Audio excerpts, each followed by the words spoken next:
દરેક નીતિની સામે કાયદાની રીતે ઊભો રહેતો SSK ન્યૂઝ ચેનલ।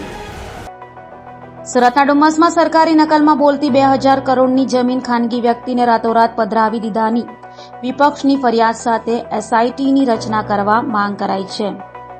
સુરતના ડુમ્મસ વિસ્તારની સરકારી જમીન કલેક્ટર દ્વારા ખોટી રીતે આદેશ કરીને ગણોતિયાના નામે ચડાવી દેવાના આક્ષેપો વિપક્ષ દ્વારા કરવામાં આવ્યા છે, જેને લઈને રાજ્ય સરકાર અને કેન્દ્ર સરકાર સુધી હવે આ મુદ્દો ચર્ચાસ્પદ બન્યો છે। ત્યારે કોંગ્રેસે આગેવાન દર્શન નાયક દ્વારા જણાવાયું હતું કે અગાઉ તુષાર ચૌધરી કે જેઓ કોંગ્રેસના ધારાસભ્ય છે, તેઓ દ્વારા મુખ્યમંત્રીને પત્ર લખી 2000 કરોડની જમીનનું કૌભાંડ આચરાયું હોય, જે અંગે SITની રચના કરી જવાબદારો સામે પગલાં લેવા માંગ કરાઈ હતી। ત્યારે હવે જમીનની આગામી સુનાવણી 26 જૂને થનાર છે તેમ જણાવાયું હતું।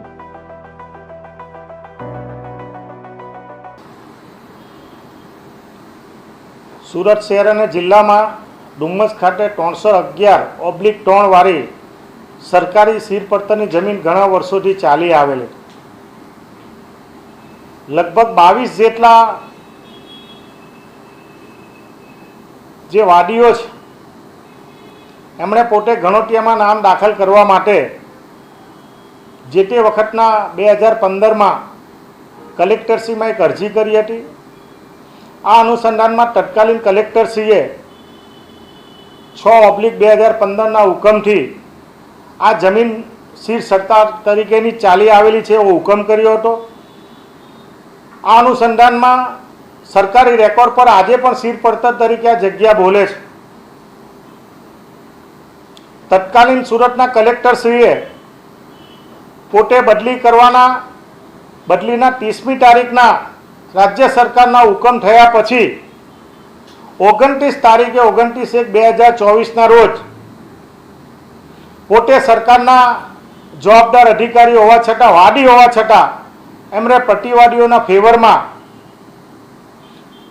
ખેડૂત ગણોટિયા તરીકેનો એક હુકમ કરીને સરકારી નીતિ નિયમનું સરેઆમ ઉલ્લંઘન કર્યું હતું। આ અનુસંધાનમાં જાગૃત નાગરિકોએ સરકારમાં અને અન્ય જગ્યાએ ફરિયાદો થતાં સરકારશ્રીને ધ્યાને આવતા સરકારશ્રીએ તાત્કાલિક અસરથી મહેસૂલ વિભાગ દ્વારા 6/5/2024ના રોજ એક મનાઈ હુકમ આપવામાં આવ્યો હતો કલેક્ટરના હુકમના અનુસંધાનમાં, અને એની સુનાવણી આજ રોજ 24/5/2024ના રોજ રાખવામાં આવી હતી। આ સુનાવણી અંતર્ગત મહેસૂલ વિભાગ દ્વારા ફરીવાર જે 2015ના કલેક્ટરશ્રીનો હુકમ અને 6/5/2024નો જે મનાઈ હુકમ એને યથાવત પરિસ્થિતિ જાળવી રાખવાનો હુકમ કરવામાં આવ્યો છે। અને આ હુકમના સ્પષ્ટ રીતે કહેવામાં આવ્યું છે કે કોઈપણ સરકારી રેકોર્ડની સાથે છેડછાડ ન કરવા અને જમીનની જે યથાવત પરિસ્થિતિ છે એને જાળવી રાખવી।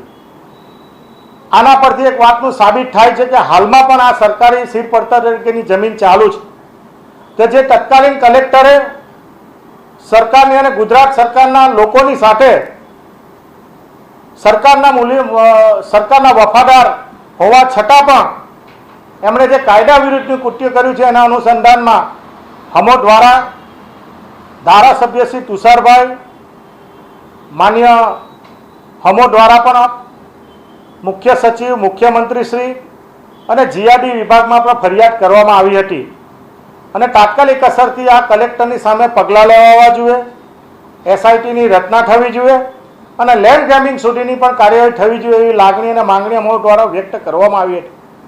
આજના હુકમ પરથી એવું સાબિત થાય છે કે હાલમાં પણ સીર પડતર તરીકેની જગ્યા ચાલુ આવેલી છે। તો સરકારશ્રીને વિનંતી કરીએ છીએ કે ગુજરાતના લોકોના હિતમાં, સુરત શહેરના લોકોના હિતમાં સરકાર સીર પડતરની જમીન સરકારી રેકોર્ડ પર ચાલુ રહેવી જોઈએ। આનો ઉપયોગ કોઈ શૈક્ષણિક સામાજિક સંસ્થા કે એના માટે થાય તો સુરતના લોકોને અમોને પણ કોઈ પણ પ્રકારનો વાંધો નથી। એટલે સરકારશ્રીને વિનંતી કરીએ કે આ બાબતમાં તાત્કાલિક અસરથી એક SITની ટીમ રચના કરવામાં આવે। કલેક્ટર જે જગ્યાએ તત્કાલીન કલેક્ટર જે જગ્યા છે એના પદ પરથી એમને બરખાસ્ત કરવામાં આવે। જે કાયદા વિરુદ્ધનું એમણે કૃત્ય કર્યું છે એની તપાસ થવી જોઈએ અને ગંભીર પ્રકારના પગલાં લેવા જોઈએ। આજના આ હુકમ પરથી અમારી લાગણી અને માંગણી છે।